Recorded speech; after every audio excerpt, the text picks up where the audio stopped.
Hey, Eric, welcome to the show. As a way of getting started, gives a little background on yourself. Yeah, sure. Thanks, Brian. Appreciate it. Well, I started out not in sales at all. I joined sales about a little over 4 years ago now. So I have a little bit of a different background than most people. I came from the restaurant industry, worked my way up through the restaurant industry, became a general manager, assistant general manager, opened my own restaurant, and became a kitchen manager at one point. So I've done everything there, and got to the point where my wife and I wanted to start a family, and the restaurant industry isn't exactly conducive to that, considering I was working 6 days a week for 12, 14-hour days. So decided it was time to make a change. And a friend of mine worked for the company I work for and said, "Hey, you should do this." And I said, "I'm way too honest for sales. I can't do that." And kind of had a stigmatism to it. Yeah. And I've realized very quickly that honesty is what helps me the most and wins me the most business. So, um, It's crazy that sales still has that long tail of yeah. dishonest, and it's I find it to be just the opposite. Oh, yeah. If you're not 100+ % honest, you don't even get a chance. No, you don't even get a seat at the table. Yeah, and you can't even mislead. You can't exaggerate. You gotta. Nope.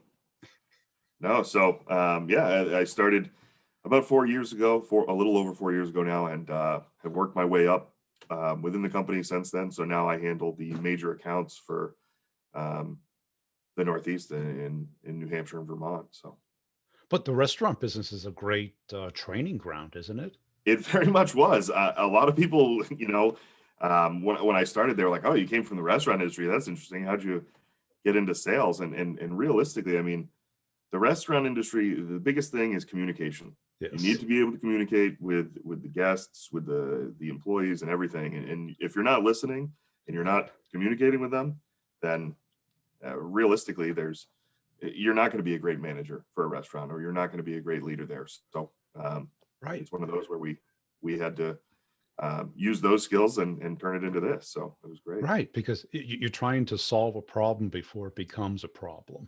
Right. Yep. Because by the time they tell you it's a problem, you Yeah. just got to get that expression on their face, the way they look at the food, or the Oh yeah. waving of the hand.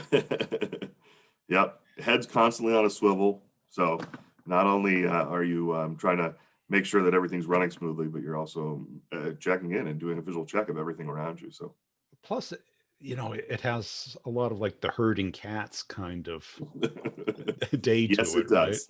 A lot of unpredictable things, unreliable, Yeah, less than perfectly reliable people.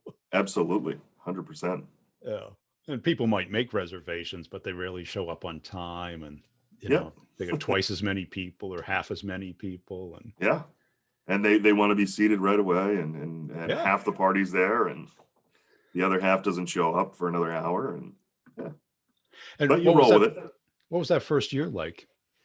So first year in sales I mean, for the first 6 months especially, I felt like I was kind of just trying to tread water and keep my head above water, because I it was so different, and I wasn't.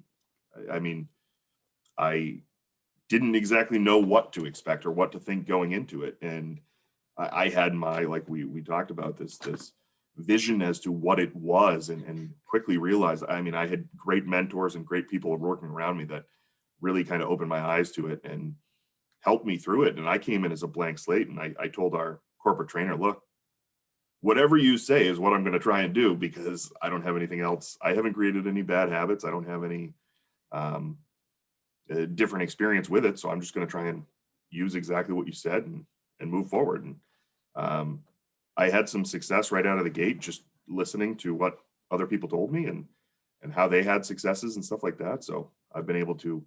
It's funny. The Once I completed my training, the next training session, he had me in there doing some best practices, just Yeah. trying to help other people to, hey, just you don't know what to expect, and just roll with it and go with it. So And what were some of the epiphanies that you had that first year?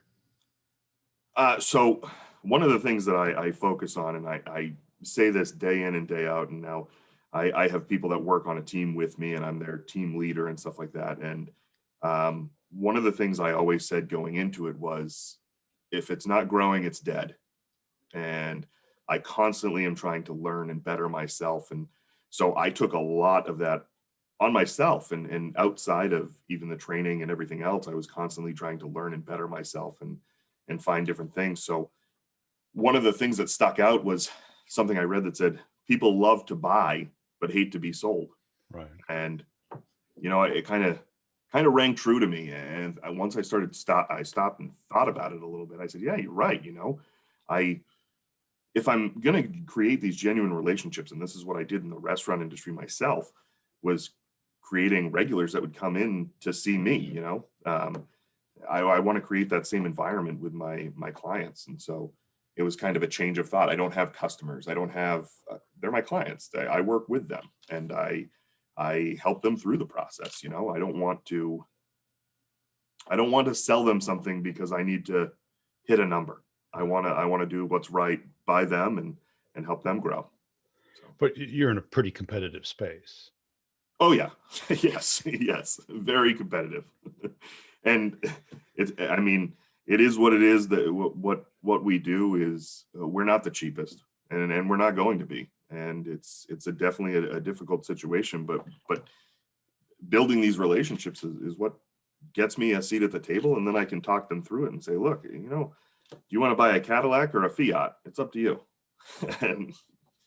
and we go from there. And so. And is that how you differentiate yourself? Is it on the quality, or is it the service? Is it the relationship, the whole package? Yeah, it's kind of all of it. We are a manufacturer, so we do have that, but realistically, our business model is based on service. Yeah. And they all have direct access to me, all of my clients, so they can call me if anything goes wrong, and I can facilitate it. Now, I'm not going to be an order taker. I'm not going to be someone that just sits there and waits for my phone to ring for something to happen and whatnot. But if it becomes an issue and you're not getting the service that you want, or you're not getting the attention you like, call my cell phone. You have it. It doesn't matter what time of day, and I'll expedite things, and I can make things happen. So. And I think a lot of sales reps get wrapped around the axle on cost, because that's what they hear, but that's not the real issue. No, not at all. If you're doing it right, realistically, I'm playing my own game, and I'm playing by my own rules because I made up the game. And when it comes down to costs, if it's just about the number, well, I'm gonna go in and tell you, look, this is the number, and a lot of other people are going to be way cheaper. But what separates us and what just differentiates us is the service you're going to get and the relationship you're going to have with me as your account manager, and we're going to do everything. So it's kind of coaching them and opening their eyes to the fact that there's a lot more to it than just a commodity and a right. Yeah, because the boss isn't going to remember what it costs. They're going to remember, why isn't it working? Yep, exactly. Very much so. And they're not going to, punish you because of a couple thousand more, but they will punish you if you don't get it done on time. Yeah. And if it becomes an issue, rarely in any industry, you don't really hear about things until it's a problem, right? Absolutely. And then, so for a lot of us, no news is good news, but it's taking that extra step too. And as the account manager, me reaching out to them and just checking in periodically, just to make sure everything's still running smoothly. It's just that little attention to detail that goes a long way. And you're right, when the boss can't print or can't copy or can't do what they need to do, then there's an issue. That's the real cost. Yep. Now, what was it like? Because when people go from hospitality or retail to B2B, it goes from people coming to you going to see people. Right. Yeah. What was that? It was something different, luckily, I've had my background, I have no problem communicating. So a lot of people I talk to are afraid of, making the dials and making the calls and stuff like that. I've been a actor and singer for many, many years. So talking to people and being in front of people never was a concern of mine. But I mean, at first, you're not sure what to say. You're not sure how to communicate. And realistically, I think the most important part is you're having a conversation with someone, just like Yes, I'm having with you right now. exactly. That's what it is. And when I ask a question or I stop and I listen, people open up and they just kind of tell you everything. So, Well, yeah, we've had like a lot of athletes and a few people from the performing arts, mhm, because the performing arts, you get immediate feedback from either your coach, your director, the yeah, audience, yeah, your counterparts, hmm, and there's practice, and it's a performance. Doesn't yeah, matter how good you did it yesterday. yep. It's It's all new today that today. matters. Yeah, And that mindset seems to translate really well to selling. yeah, absolutely. I can see that. And and the people who haven't had that find it a little uncomfortable because they haven't taken feedback. Hmm. They look at it like a test. Either I know it, I don't know it, as Yeah, opposed to how well I do it. right. And Well, that's important too. I think that's the biggest fear a lot of people have is making a mistake, and it's, mistakes happen. That's what makes you human.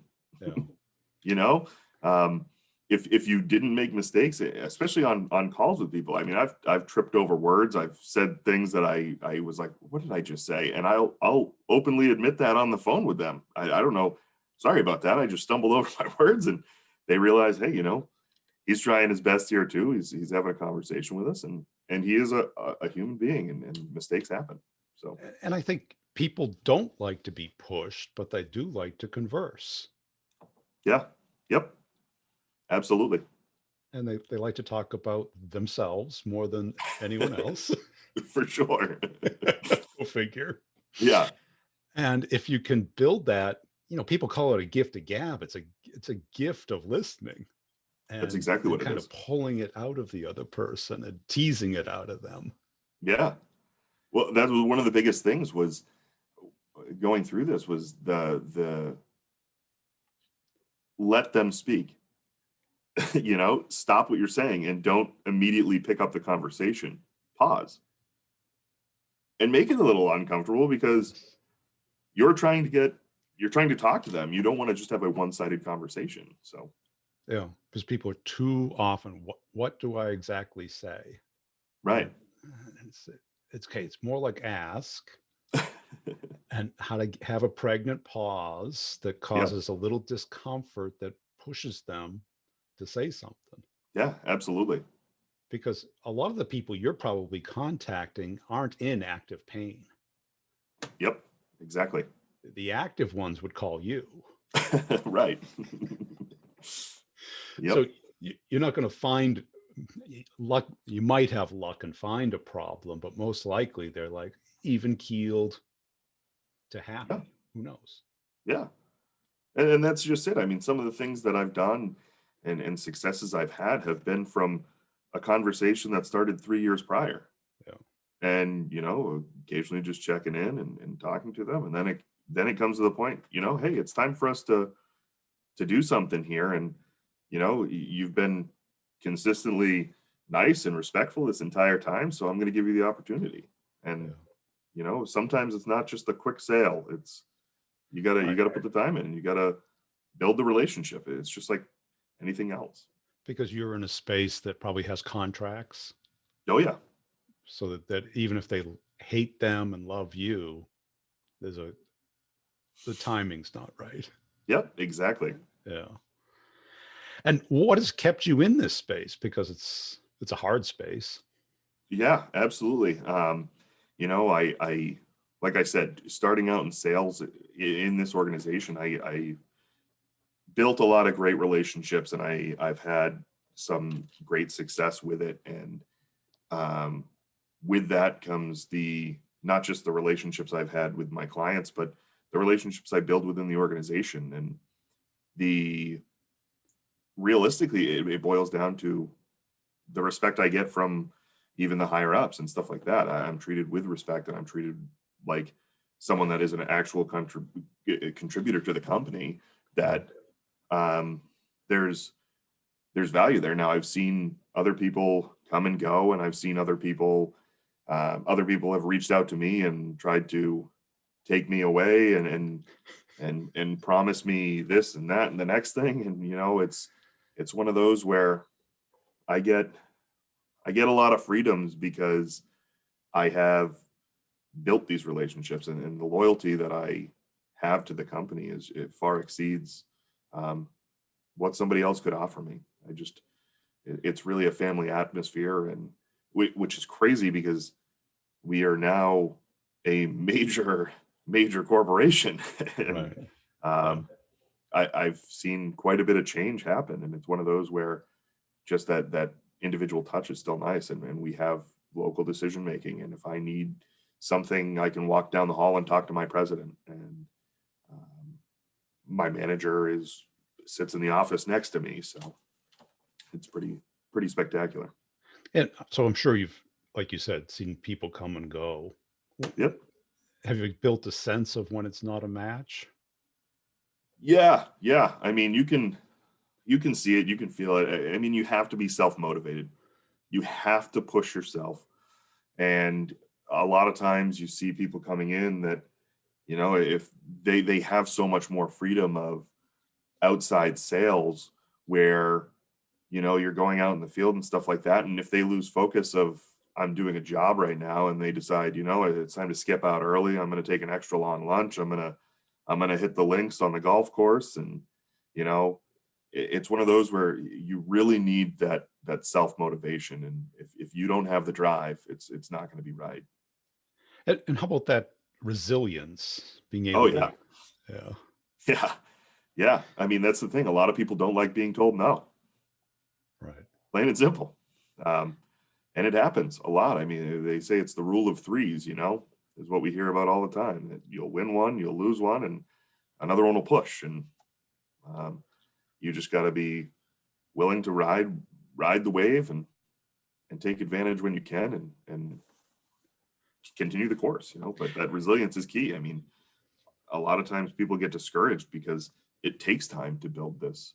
It It does. takes time to build your own book of business. It takes time to really succeed. So, And where did you get that confidence, or that the grit, or you seem, very calm, even keel guy, yeah.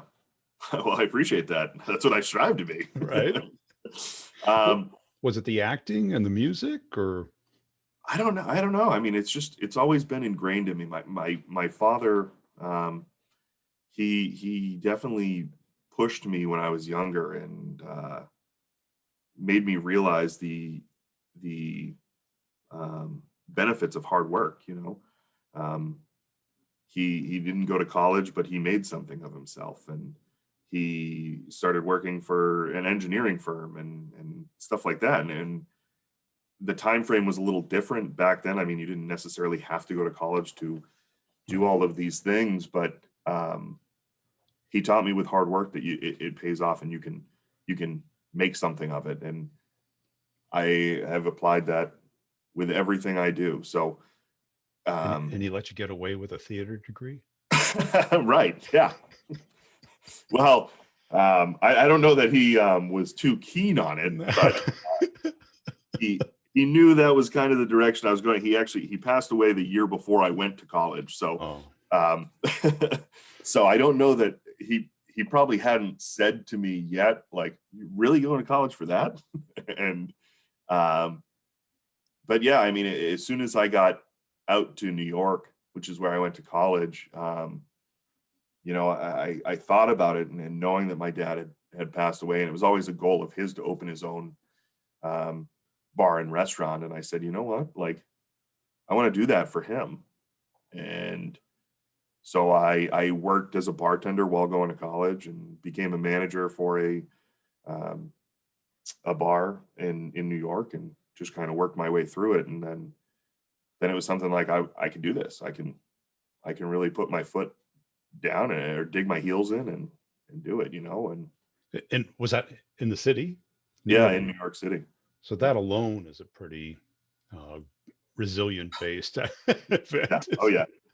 Yep. I was there for quite some time, and you know, after a little while, I was like, I gotta get out of the city. A lot. This is a lot. And being a small town boy coming to the big city, yeah, that was everything I wanted at the time. And then I realized very quickly that, you know, it's very fast paced. It's there's no quit to it. And once I made the decision to, you know what, I think it's time for me to leave the city. It still took me another 2 years to actually do it and get out, just because, you know, I was working hard and didn't want to disappoint and didn't want to leave someone empty handed. So managing a bar and restaurant, you know, I wanted to make sure that the torch was passed in the right way. And Well, it has, because I had a manager who used to hire a lot of hospitality people. mhm, If he met a bartender or a server that he liked, he would interview them and try and hire them, yeah, because it has, you're on your feet, you have to present yourself, you have to connect with another human being and sense when you're doing something right or wrong, oh yeah, and you have to work with other people, and multitask. I mean, multitask. that's one of the Yeah. biggest ones. You know, especially working in New York City, like people standing there leaning over the bar, like, tell me what, are you ready to order? Like, tell me Yep. what you want. I'm doing three other things, but I'm listening and I'm doing these other things. So if you want it, shout it out and I got you. But Yeah. I mean, it's definitely one of those where, yeah, it taught me a lot. And not only that, but we all know being a bartender, you're a therapist too. So you have to listen. You have to listen to people, and you don't do very well unless you connect with people. Yeah, absolutely. Yeah. You can't be over there reading a book while somebody's sitting there. Nope. Nope. No. And what are some of the other things that have really differentiated you as a salesperson? Sure. I mean, like I said, honesty and integrity and just my my customer base, my clients knowing exactly who I am. I mean, uh, I think it was General Patton that said, "I want my company to know me, and I want to know them." So it's actually taking the time to allow them to know me as a human being too, and connect with them on that level. So I just I approach it a little different from most people. It's not about, you know, it's not always about the end goal. Right. Um, I want to get, obviously, I have a job to do. I have a number I have to hit, but realistically, my goal is to do what's right by any other organization. That's how I'm able to sleep at the end of the day. And I come home and I teach the same thing to my children. And I say, you know, Daddy, did you sell anything today? Nope. It's not an everyday thing, but It's not. uh, No. what really helps is that I can have that conversation with them and explain, you know, we don't do this every day. And there are successes, but or there are failures, but to every failure, there's another success. And um, one of the things I really like, and I preach to my team, is we don't lose. We either win or we learn. Yeah. And it's important. And how long did it take before you felt at home? It definitely was over a year. Yeah. I always say the first year is the hardest. I tell all the new hires coming in and everything. We do a mentorship program that I become a mentor to them, and then I do the training, and I tell them very honestly, like, you're going to feel completely lost and not feel comfortable for the first year, and you might not ever get to the point where you're 100% comfortable with everything. So I one of the things we did was we would have these quarterly reviews with our trainer and stuff, and they would always ask the question, what percentage do you think you're at of how well you know the industry and what your job is and what you're doing? And every time I was there, I'd be going around the room, people that are there for, you know, 9 months, 12 months, whatever it is, they're like, oh yeah, I got this. I'm like 110%. I know. I'm at 100%. I got this. And every time, even after the first year that I'm there, they would ask, and I'd say, I'm probably 70%. And our corporate trainer, he asked me, he goes, what? You, every time you say you're at 70%. And I say, well, things are changing so rapidly. Things are changing all the time. So yeah, I could be comfortable with something, but then guess what? It changes. And I have to relearn, and I have to find out what else is out there that we're now offering and now doing. And I said, not only that, but our comp plan changes all the time. And The market changes, the economy yeah, changes, your I mean, with competitors everything going on change. with the pandemic and everything right now, I mean, Yeah. it's impacted a lot of businesses and a lot of industries. And it's one of those where I'm never going to tell you that I know 100% that I'm comfortable doing this. And but that's the important part of, that's why I always say, I'm always trying to learn and be better and do better myself. And I think that's a key point, because when somebody says 100 or plus percent, you know that their mind isn't open. Yep. They're not hungry to learn. And if it goes wrong, who do they blame? Right. Yeah. That's a dangerous place to be. Yeah. It's And very if, important, the way you think. yeah, and if it's And down, 30, 40%, they're not going to move until they learn something else. right. So they're kind of paralyzed Yep. in indecision and fear.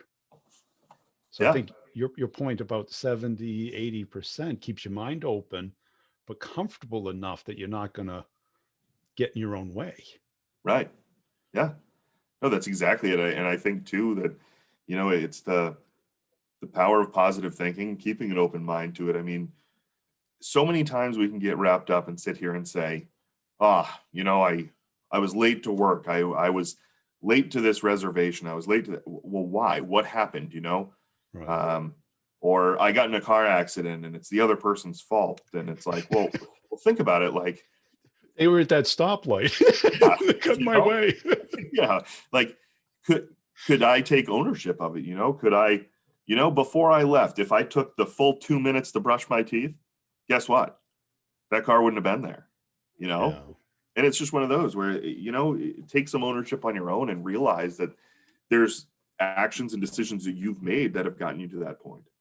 And you got to keep an open mind to it. It's not just, well, yeah, this is the reason why that happened and it's somebody else's fault. Take some ownership of it. It's the only way you're going to learn, and it's the only way you're going to grow. Yeah, because I think part of mastery is finding out what you don't know. Yeah. And, because I interview, 10 reps a week. Right. Right. Plus I talk to a bunch. Yeah. And every week I'm finding out stuff I don't know, or isn't complete, or is wrong. Yep. And I look at that as good, because now I can learn more. And all of a sudden you get these epiphanies that, it's going to take other people years to find out. Absolutely. Yeah. And that there is no one right answer. It's like the performing arts. There's a million ways to do it. Yeah. Yeah. Yeah. And it all depends on, given the performing arts side of it, what you say to me is going to impact how I'm going to respond to you. Exactly. So you could say the same thing 3 different ways and it's going to garner a different reaction from me. Right. So, because you've got a very calm, even keel style, but if somebody goes in big, gregarious, big, bubbly personality, doesn't mean one's right and one's wrong. If they both not work. at all. Yeah. Yeah. Yeah. And I work with a lot of people that are completely different from me. I mean, I have people that just focus on the analytics side of things, and they're very successful. And they've been very successful doing this for quite some time because they can break down the analytics to it and show someone why or why not this is a good decision. And they've had great successes with it. And then there's me who builds relationships, and that's just my style. That's just what I've realized works for me. But you're right, what works for me might not work for somebody else. Yeah. And when reps come to you, what's the most common thing you see either wrong or they're looking for help with? I think it's them getting in their own way. Oh. To be completely honest, it's the second guessing or overdoing it. I mean, if you start thinking about it, there's a million different options we can do for different people.